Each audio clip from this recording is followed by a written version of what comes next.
Hello বন্ধুরা, আজকে আমি আপনাদের সঙ্গে একটা সহজ পাস্তার রেসিপি তৈরি করে দেখাচ্ছি।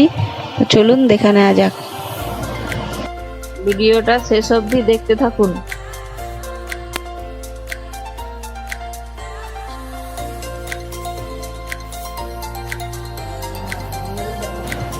একটা পাত্রে আমি 3 কাপ জল নিয়ে নিয়েছি। জলটাকে গরম করতে বসিয়ে দিলাম। এরপর আমি এই জলটাতে 2 টেবিল চামচ সাদা তেল দিয়ে দিলাম।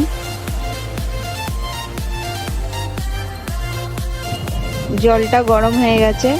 আমি এখানে 400 গ্রাম পাস্তা নিয়েছি। পাস্তাটা আমি দিয়ে দিলাম। গ্যাসে আমি একটা কড়াই চাপিয়েছি। কড়াই একটু তেল দিলাম।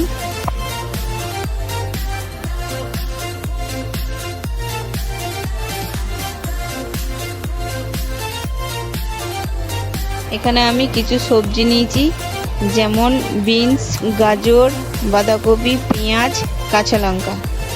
এইগুলো আমি সবই কুচিয়ে নিয়েছি। এবার আমি 1 চামচ নুন দিয়ে দিলাম।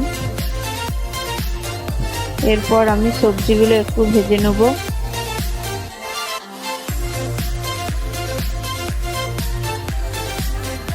এরপর আমি সেদ্ধ করা পাস্তাটা দিয়ে দিলাম।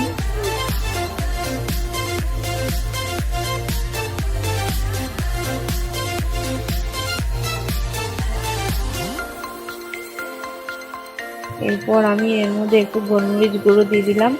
আপনারা আপনাদের স্বাদ মতন দেবেন। এরপর আমি এর মধ্যে 2 টেবিল চামচ সয়া সস দিয়ে দিলাম। এরপর আমি 1 প্যাকেট পাস্তা মশলা দিয়ে দিলাম।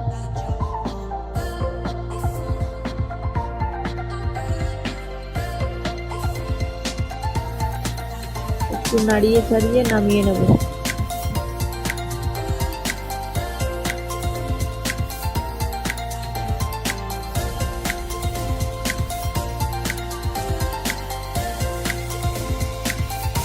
আমাদের পাস্তা এখন পুরোপুরি তৈরি। এটা আপনারা বিকালে খুব সহজেই তৈরি করে নিতে পারেন। ভিডিওটা দেখার জন্য ধন্যবাদ। আজকে এই পর্যন্তই। পরের নতুন ভিডিও নিয়ে আবার আসবো।